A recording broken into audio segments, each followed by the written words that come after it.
All right, it's day 3. We are heading to the Valley of the Moon. Try and get there ourselves.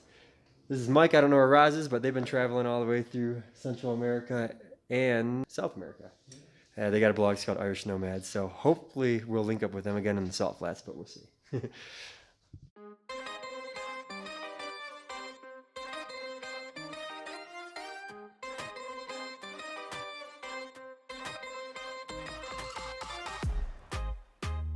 So like we were saying a minute ago, our plan today is to go to the Valley of the Moon, or Bahia de la Luna.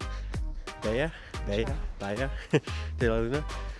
The route we're going to take is we're going to try to take the cable cars to the very end and then walk a little bit and take a bus to the valley itself. But yeah, the whole point of this one is for us to do it on our own without any sort of tour, because it's only like an hour away, so hopefully we can figure it out.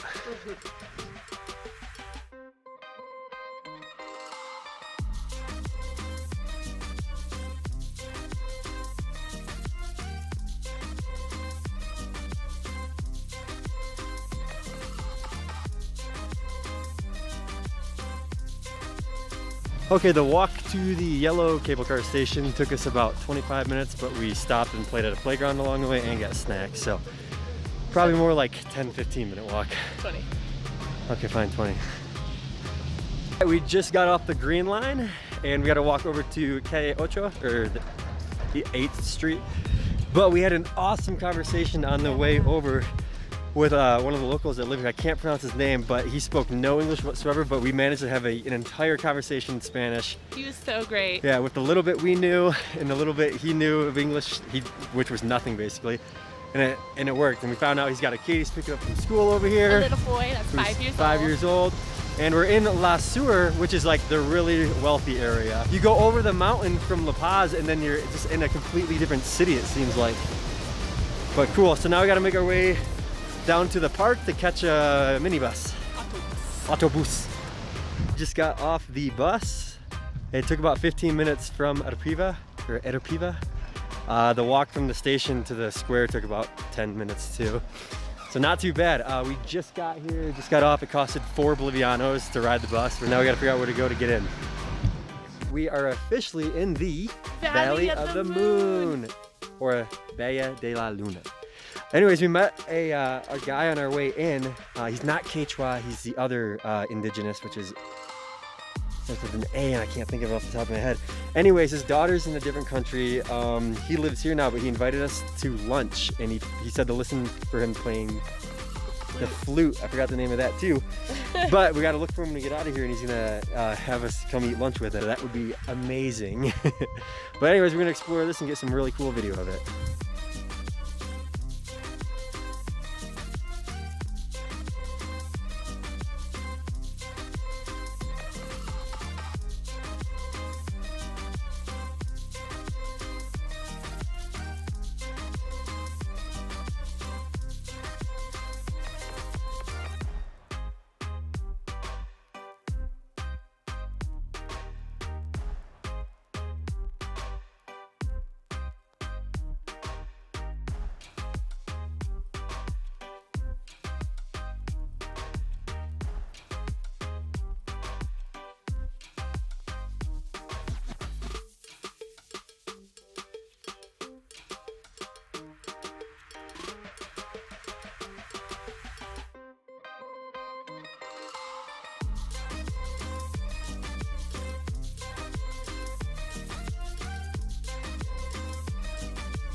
All right, this is really cool. We have a giant storm coming in, so we might get hit with rain. But there's 2 trails in here. There's a 15-minute trail and a 45-minute trail, and we're taking the 45. And I'm walking around, and I feel like I'm in a video game, like, because this terrain's so strange and the railing going through. It's really cool though. So apparently how this is all formed is from thousands of years of rain. And the rain, because apparently they get pretty violent rains in this area, it creates this intense erosion that you see. Right now we have this big cloud coming in, and we're wondering if we're gonna get stuck in here and maybe get to see how the water runs through it and get a good look at it. It all looks just like dried mud that you just want to rip off, but it's so sturdy. So sturdy.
All right, we are back in La Sur. That was amazing. It turned into way more than we could ever imagine. Yeah, we had so much fun with this old man. Yeah, for the life of me, cannot remember his name because it's an indigenous name. Yeah, he taught us how to play the flute.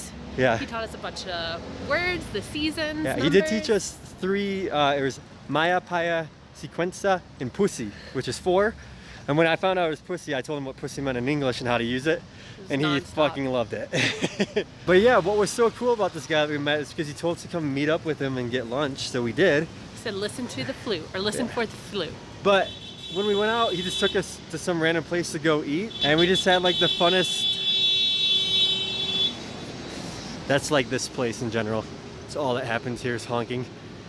But we went to eat with him, and it was just a super fun conversation, just trying to talk to each other. He was like a musician and stuff, and his whole family's musicians.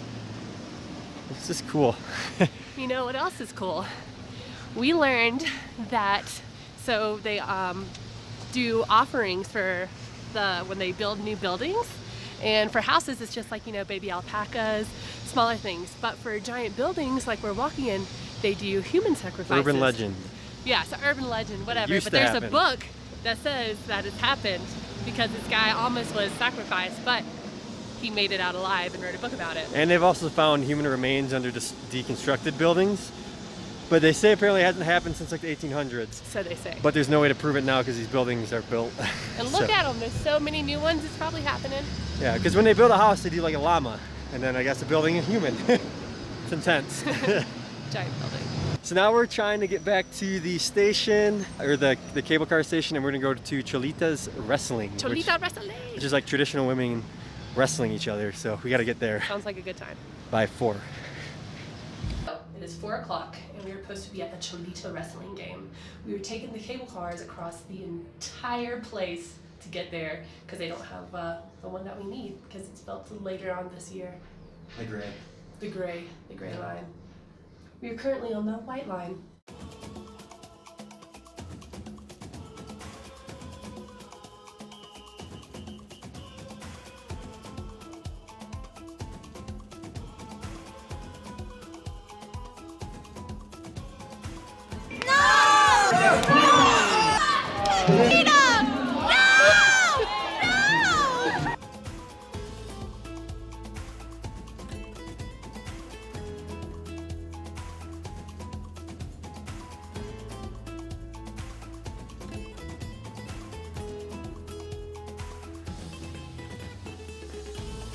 That was amazing.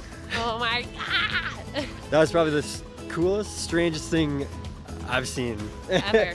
It Yeah. was fantastic. Those ladies are beast. So we just got back to the city center and we're gonna make our way back to the hostel, maybe get a taxi. Maybe. It's a little chilly out. Easy. So Tyler and I decided to walk around the markets late the other night and find some random food items for each other to try blindfolded. All right, so it's our last day in La Paz. Jordan's on the hunt for clothing. No, we have no space for any clothing, but she's gonna find something. Yeah, and we're on our way to Bolivia Hop to get our free shirt too, so that's another shirt that's getting added. And she thinks she can fit it all. Just kidding, Bolivia Hop / Brew Hop is closed for 3 weeks after February 5th is shut down. So we don't get a free shirt, so maybe Jordan does have space.